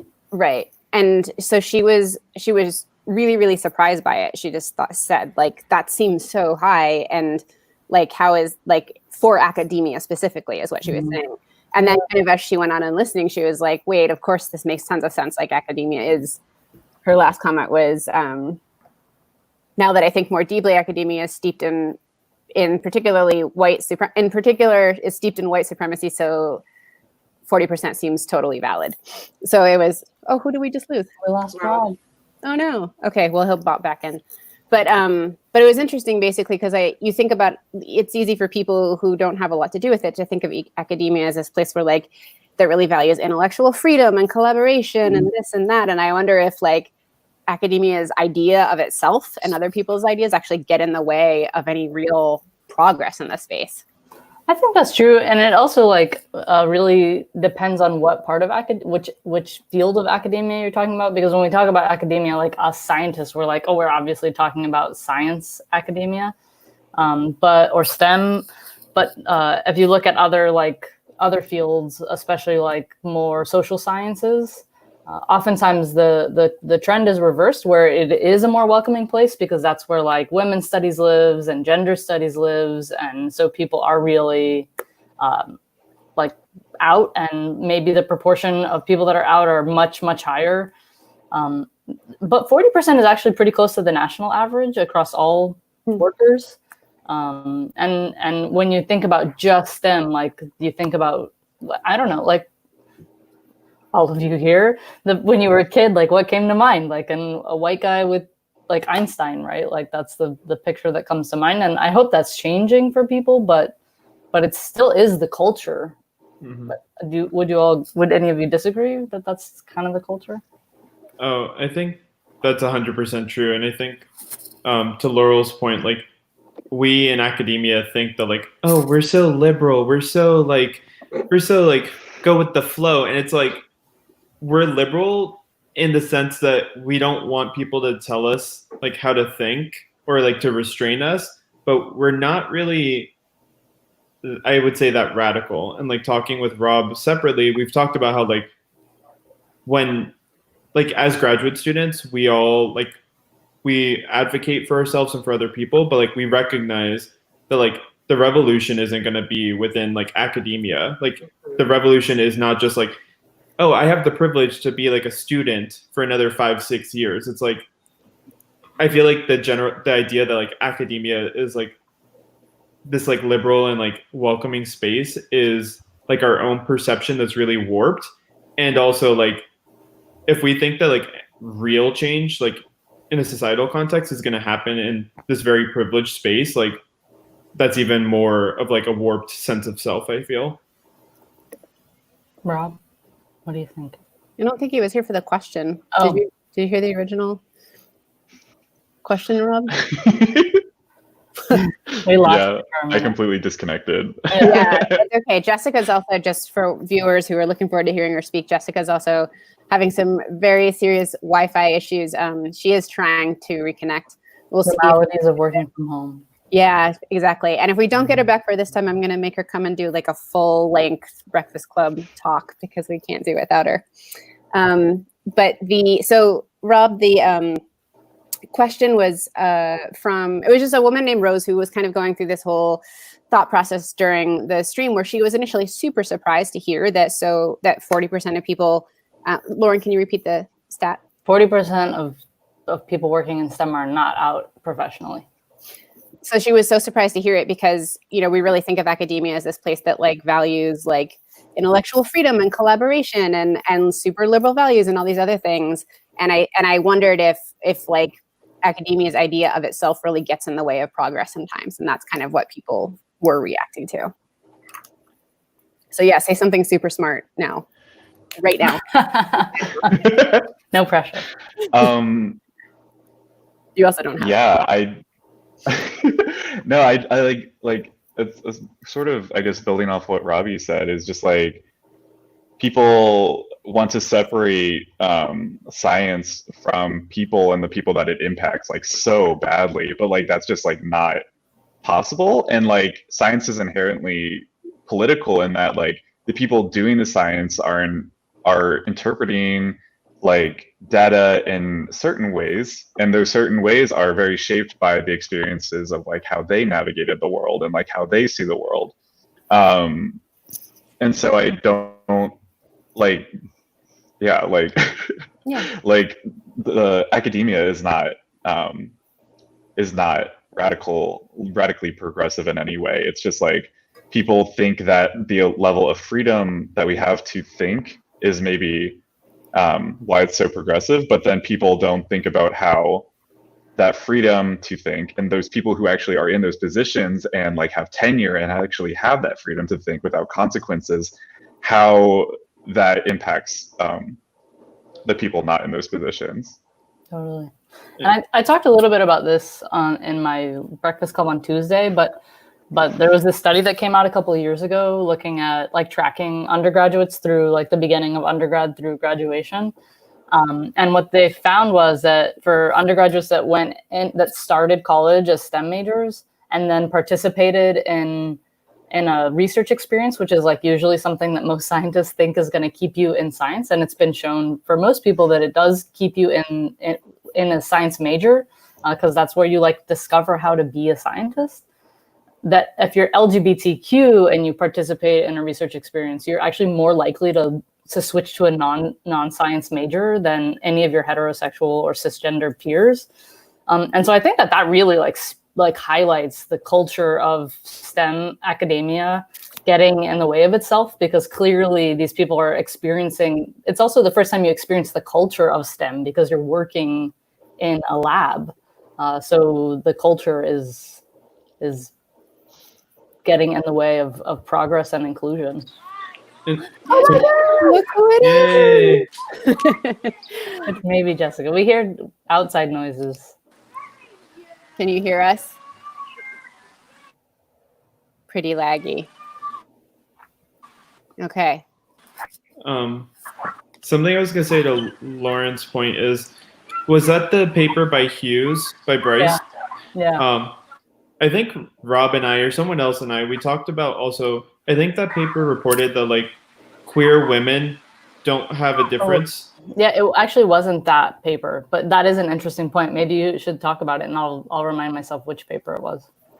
Yeah, there was like a paper that showed that like queer men, like gay or bisexual men, persisted less than their like heterosexual counterparts, but there didn't seem to be a difference for women. And it was like thinking about how sexuality manifests in like expression and in like being perceived as like stereotypically like masculine or feminine, like how that can really affect someone's persistence. And I feel like that kind of ties in with academia being a very like patriarchal place and like a very sexist place, whereas like if you're a gay man but you're a little femme, or you like paint your nails, and it's kind of like you might get more like marginalized than a queer woman who is seen as like tough and assertive, like if they're presenting a certain way. So it's really interesting to try and think of like how all these like issues intersect.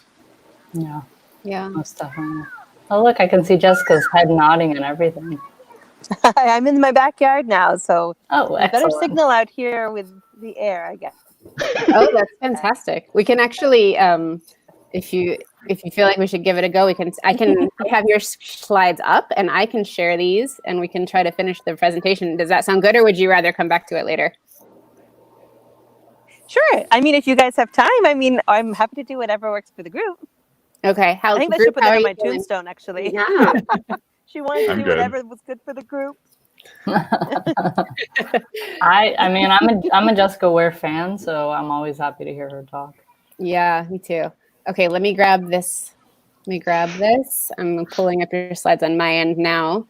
So yeah, if everyone else can, I'll remove other folks from the screen, but if you can stick around, we've got a couple more questions it would be great to kind of go through. And I am going to,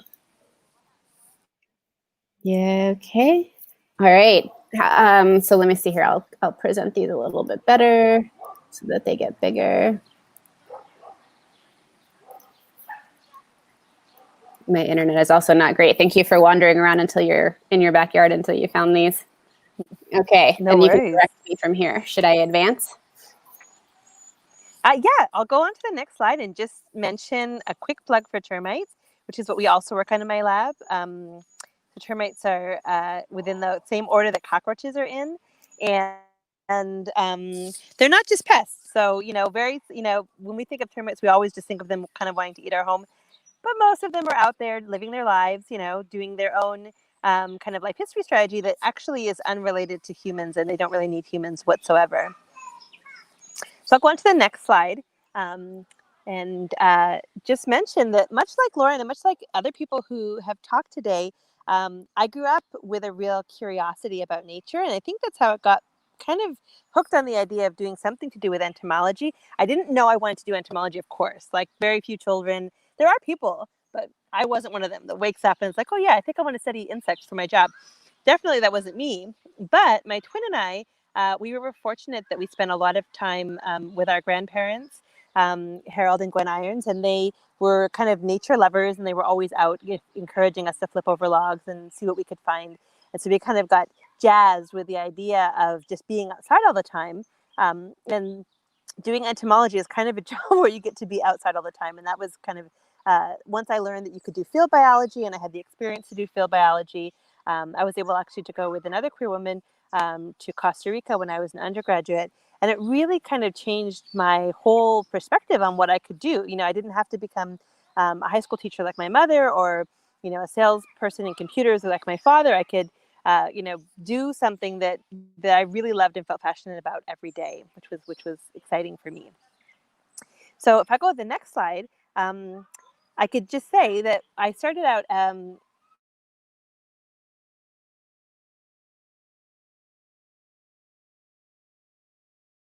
at University of Toronto Schools in Toronto. Then I had a teacher who was very inspiring, and she really made biology seem like it was fun. And of all the biology, I thought maybe marine would be fun because you could get to do a lot of diving and things like that. But I was really interested in the things that didn't have backbones, the invertebrates. And so when I went to UBC, then I took a lot of courses in invertebrate zoology, and that was where I learned about insects, because there are more insects than there is anything else. Whenever you take an invertebrate zoology course, almost all of the course should be insects, even if isn't always totally insects. And then I came to the United States to do my PhD at Rutgers University. And this was when I really decided that dragonflies are what I was going to focus on. But this was also a time for me when I really almost left the discipline. So when I was a graduate student at Rutgers, I had a lecturer tell me in my first semester, women and Blacks are stealing all of the jobs and grants and making it so that white guys like me can't get a job and can't get a grant. So you should drop out. And if you want, maybe you could work on my website for me. And that was really demoralizing. And I found it to be the whole process of trying to, alert some of the senior people in my department to let them know what had happened, and just to try and get encouragement was inspiring, because there were a lot of people who were really very supportive and helpful at that time. But it also was a very important reminder to me that being a Black person in STEM was going to be a challenge. And so I used that as kind of, like other speakers have said, kind of lit a fire under me to really try throughout my whole career to kind of open the door so that Black and brown people of color, by POC, could be part of science too, without having to have, in your first semester after you move to a new country, in your first semester having a teacher, your entomology teacher, tell you that. That was kind of my goal, to make sure that other students don't have to go through that. You're already facing imposter syndrome, perhaps, and having someone who is in an authority position tell you that's I think a lot of reasons why we lose people in this field. So I'll go on to the next slide, please. If Laurel can see. I'm not sure if, oh, there we go. Great, thank you. So I'm now a curator at the American Museum of Natural History. And again, my goal is really to understand the evolutionary history of insects, to use genetics and genomics, morphology, to use collections so that we could try and get at this, long 400 million year history of insects. But a bigger goal that I have as a curator, a bigger goal that I have as a professor, is this larger overreaching kind of ambition to create space. So I've tried to create a really supportive and diverse lab environment.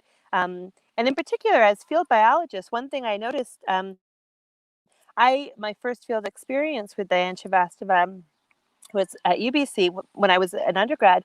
It was a very, very exciting and fun, safe field experience. And I think in part because we were two brown girls, we were both queer, and we were able to just be our true, authentic selves. I learned very quickly when I was in graduate school, not all field experiences are like that. You're not able to necessarily feel safe in all of the places that you go. And there have been some very recent examples of examples of Black people who are trying to do their work, do their science, do their hobbies, do their passions out in nature, and they face, kind of serious consequences from something as minor to verbal harassment to something much more major. So my goal as a professor, as a PI, as a scientist is to try and institutionalize policies that will protect my lab mates, my students, my postdocs, my colleagues, when we go to the field, when we go to visit other museums, when we go to visit colleagues, to make sure that everyone is going to be able to do their work without being impeded by the.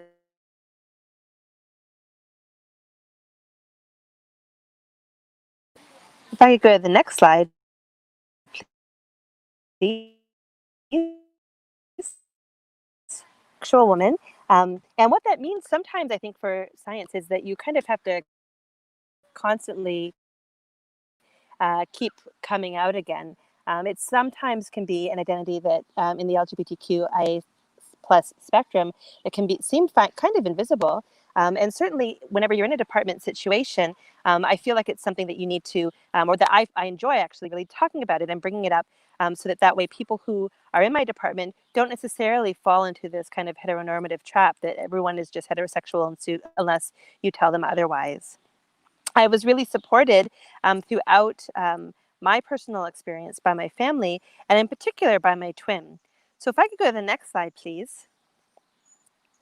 So my twin and I, it's so funny. We started out virtually identical as identical twins. And then when we were in high school, Cyrus first came out. And then when we started university, Cyrus first came out as trans.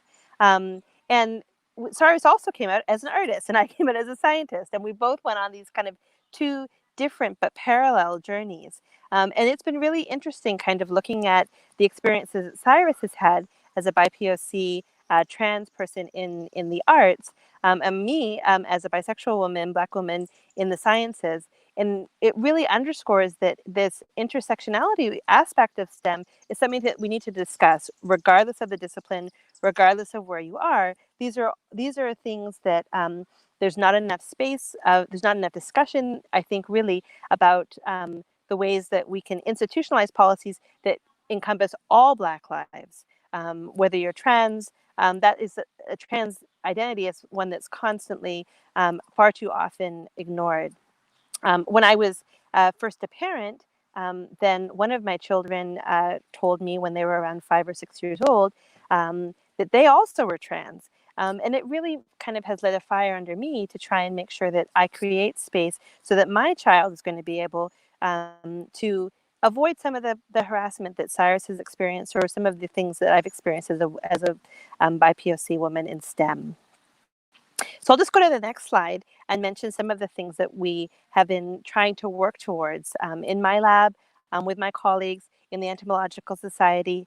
That there's many entomological societies out there, and what we're trying to do is we're trying to, advocate policies and structure to combat systemic racism, but to really make sure that there's spaces for all of the members of the LGBTQAI plus scientists out there. And so my colleagues and I have created a platform called EntoPOC, or Entomologists of Color. And this aims to try and do a variety of initiatives, the first of which is to try and get free student memberships to entomological societies. We know that only 16% of entomologists that are in graduate school are POC, are people of color. Why is that number so low? In part, it's because of experience like what I had, where someone tells you, you're not welcome here. You should drop out. You are not welcome here. That is a really big part of the reason. But there are also other barriers, and not being able to afford or be part of a society like the World Dragonfly Society or what have you, that actually can be a barrier to networking, a barrier to accessing resources and publications and all of the great things that allow you to better your science and to further and advance the research that you're doing. So that's one of the initiatives that we have going now, and I just put the website there. So sorry for the internet glitches, and I guess I'll say thank you for the chance to kind of talk about dragonflies and termites and POC and the work that we're doing at the museum. Thank you so much for like soldering through that. I'm so glad we got to hear it. That was awesome. Yeah, and I think we have, and Jessica, we can't actually see you right now, but I feel like you might just come back, so I'm just leaving you on screen. Okay. But we can hear you. I don't know if New Jersey, well, it's kind of storming here, so maybe it's the internet. No, we can hear you great.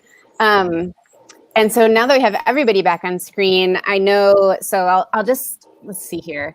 We've got two, well, one was just sort of a general, Charles asked me to share this. He said, it's not really a question. I'm just so struck these days seeing things like this show and things like the 500 Queer Scientist group, how the internet must make the growing up experience for young gay people so much different than my own was. Thank you for doing this work. And I just thought that was a nice thing to say. Yeah, and also if anyone has thoughts about, like, yeah, it must be a different experience now. And I mean, to have, I can't imagine. Yeah, I can't imagine 10 years ago even. I think, it is a super different experience. And I luckily here in the US, as of like 2 weeks ago, we're now a protected class of employment. Before that, we could have been fired based on our identities. And so for a lot of people that were living in states that didn't offer protection when there was no federal protection, it was not like being out professionally was not necessarily an option. And so the internet affords this opportunity where if you're not in a place that where it's comfortable or legal, or there's like you're facing really serious problems potentially for being out, you can still be out using a pseudonym or an avatar. And so you're still able to be a part of a community, even though you might not be able to in real life. So that's like, I think, opened up a whole new space for not only people that are growing up now in this era of connectivity, but people that grew up in a different era to be able to connect and find their community. Yeah. What do you guys think? Sorry, guys. What does everyone else think? I guess for me, I think it's very interesting how technology has really made it maybe easier for people to explore these different parts of themselves. Because when I think back on it, like Tinder had only come out like a year or two before I went to college. And so when I started to explore my sexuality, it was like really easy to do that. I just like downloaded an app, swipe, get a match, meet up with this person. And like, there's like some experience there. Yeah, just like having that ability to connect with other people so easily, but then also just like the power of the internet and having all of this information at our fingertips, like really gives you a window into so many different parts of the world. And so like, even if you are like a kid in a small town who went to a Catholic school, now you can still like go on the internet, do a quick Google search and like be like, crap, like there are other people who are expressing their identities in the ways that maybe I want to express. And I think that's really kind of beautiful. Yeah. It's also super cool to see, like, hearing Jessica speak about her kid. Like, it's really cool to see people now who are growing up having the language to talk about their sexuality and their gender identity in a way that was previously inaccessible. Like, I remember going to a talk by Susan Stryker, and she's talking about how she's like, I didn't really know what being trans was. Like, I knew that this is how I felt, but I didn't really know like what the word was. And like, it wasn't a very public thing. And I think like growing up now, like during the 2000s, but also growing up in the 90s, like being queer, like it's definitely a completely different experience from people like way before us, and I personally really like learning about that history because it kind of gives an insight into like where things were and where we are and where we can go, and it's just really cool to put things in perspective. Absolutely. I mean, I know that for when Cyrus came out, when my twin came out in the late 90s, early 2000s, the experience that he had is totally different than for my son. My son is able to, have a therapist that's dedicated, an endocrinologist that's dedicated to him. Immediately, we were able to get that. He was able to get the gender-affirming hormones, testosterone, at his age now, so he can go through puberty with his peers. These are all things Cyrus was denied. Cyrus was denied the chance to have these things. And the fact that my child can have them, it just fills me with a lot of hope for his future. As Cyrus would always say, trans people don't always get to be elders. Black trans people don't always get to be grown-ups and leaders because their lives are cut too short for a variety of reasons. And the hope that my son's going to be able to be an elder, he's going to be able to live all the way to the end, all the way to 100, if that's what, his biological clock says, that is hope. That makes me happy and makes me very hopeful. That's amazing. I will say, like, wait, Robbie, are you younger than me? Or are you older? Which one? Me? I said Robbie, not Rob. Yeah, I am youthful. Wow. Sure. Yeah, I don't know. Like when I was, so I don't think I actually mentioned, but like I came to the US for college, but I actually grew up in India. I'm like from North India. My family's like from the border of like Kashmir, Punjab, and Pakistan. And like, I remember the language, like you said, for like trans identities was often very derogatory on the internet and was kind of commodified as like fetishistic almost, or I don't know, like it was always under the kind of just the notion that like this is like not like an identity. This is just something that's weird out there. Mm-hmm. And to see it so rapidly change, even in the last 5 or 6 years, and like all these communities springing up, I think social media, I don't know, I'm really happy for your son, Jessica. I know in India, it's still like not possible for that to happen. But the thing is, with technology available, it lets, places where that's not possible, lets people know that there are other places where these forms of institutional support, these forms of like medical support are available, and kind of motivates them to fight for change in their own areas. So if anything, it like gives people not just the hope or the ability to meet other trans people, but the hope that the conditions around them, these material conditions, will change as well. Mm-hmm. Yeah. I thought I might end with a really someone who's asking for how-tos. And this is from someone named Jonathan, and he says, I teach at a small Midwestern university, and I'm wondering, this is similar to a question that Lauren got, but I think it's nice the way he kind of, how big this one is. I teach at a small Midwestern university, and I'm wondering how to create a safe and inclusive classroom space. I do want to be visible about supporting queer students, but I'm actually more concerned about telling some of the other incoming students what kind of culture I expect, because I think for a lot of them, it's the first time they'll be asked to think about whether they should even examine or change their own behavior. So big question, but good one. Oh, sorry. Did you want to go first? Oh, no, I was just saying that's a good question. Oh, okay. Yeah, so actually, I am involved a lot in teaching and creating more inclusive, I don't know, I really love teaching, environments for students of multiple identities, especially since science is particularly receptive. But I think one of the easiest things any professor or instructor can do is on their syllabus to highlight or create an explicit section dedicated to supporting or showing explicit support for marginalized communities and marginalized students. Something like that doesn't even necessarily have to interrogate the beliefs of other people, but it's making it known to your students that you are someone who has these beliefs. And the space, this pedagogical space that you're creating, is one where you will strive to embody those beliefs. And your students might be at different stages of learning, but at the very least, they'll understand that you are there as someone who can help maybe guide their ability to learn about these different identities, especially if they haven't had exposure before, for example, to like things like pronouns, understanding how to use pronouns like they, them, because I know that like a lot of instructors and like students still have trouble with situations like that.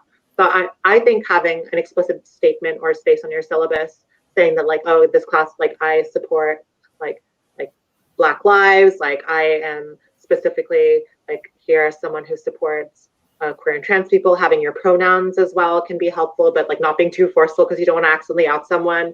And then just like saying something along the lines of like, I'm always available to talk either through office hours or like, here's my email, but if you want to email me, but like offering a space or I think a way for your students to reach out to you, to not just talk about whatever topics in class that you have, but maybe some of these topics that you have in your statement, like is a good thing to have as well. And that's usually what I have whenever I teach.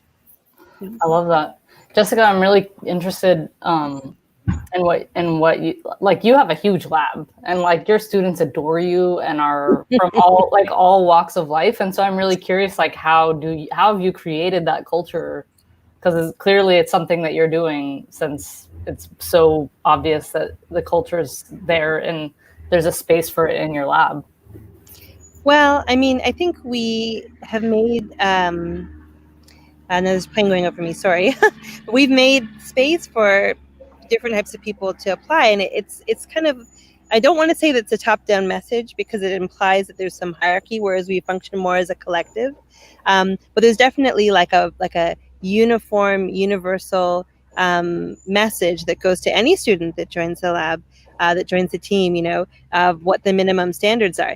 The minimum is tolerance, I suppose, but actually the minimum for us is activism.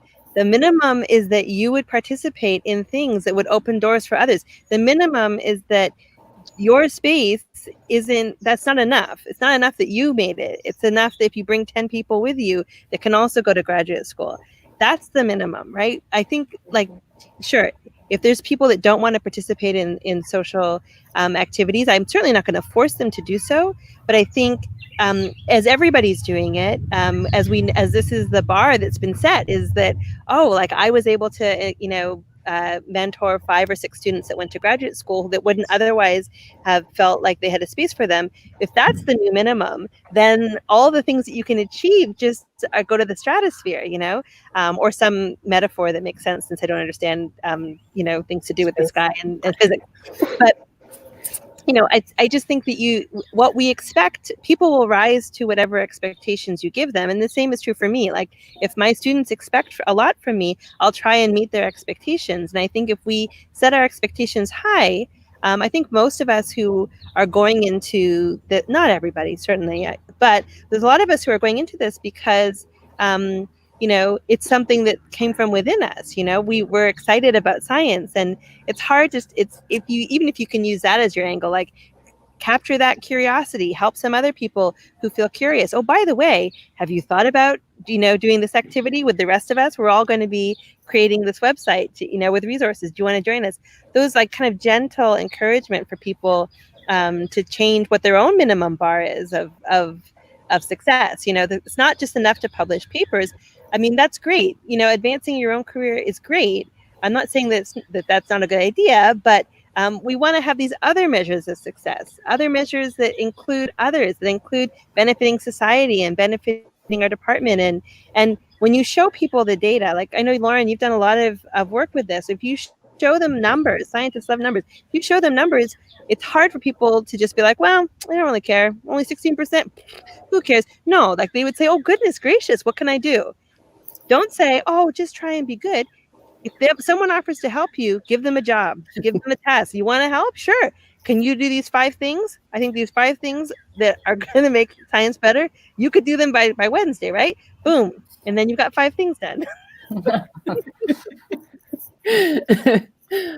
gonna try to embrace that model. Starting with that, I just delivered you my like cisgendered white male student who like has jumped like full force into this entomology POC initiative that you started, and it's like amazing. I'm so happy to see him encouraged to become an activist and help We're so lucky. others, right? Like that's amazing. Like Yeah, I we're gave you this person, and look what you did with him, and like he hasn't even actually moved into your lab yet. What happened? That is pretty amazing. Also, I think Lauren, like you tweeted something recently that was, like more broadly a response to the lack of, it was broadly a response to the lack of diversity in academia, but like it listed 7 really concrete actions that I feel like can be applied all over the place in so many different situations. And you don't have to I just think if you're at all interested in the kind of conversations that people are having today, that's also another really nice way to look for just really high level actions that are important to start thinking about as a way to change institutional culture and in big ways. Yeah. But sorry. Just on that topic, actually, I wanted to mention, just kind of taking everyone's points into coalescence, but I think sometimes like we as scientists think that we need to reinvent the wheel, but there are so many people who make organizing their lifeblood outside of academia and have so much to offer in terms of tactics and notions and ideals and things of that sort that they have used to actually affect change outside of science. And so I think as scientists, we don't want to stay within the ivory tower. We want to be able to move. If you really want to affect change, go to your local anti-racist organization, go to your local organization that works for trans women of color, and work with them, because they have spent just a lot of resources, both financial and temporal, in fighting these institutions of violence. And more often than not, a lot of the institutions of violence within academia are born from the same institutions outside of it. So I think it's just useful as scientists to actively participate in those communities, because I think ultimately it's all interconnected. Science is simply a microcosm, right? And it's a representative of what's happening in the outside world. Yeah. Robbie, do you want to add anything? I'm conscious of the fact that you guys have given me 2 hours of your time, or given us 2 hours of your time, and this is awesome, but I want to be gentle if you are trying to edge your way out the door.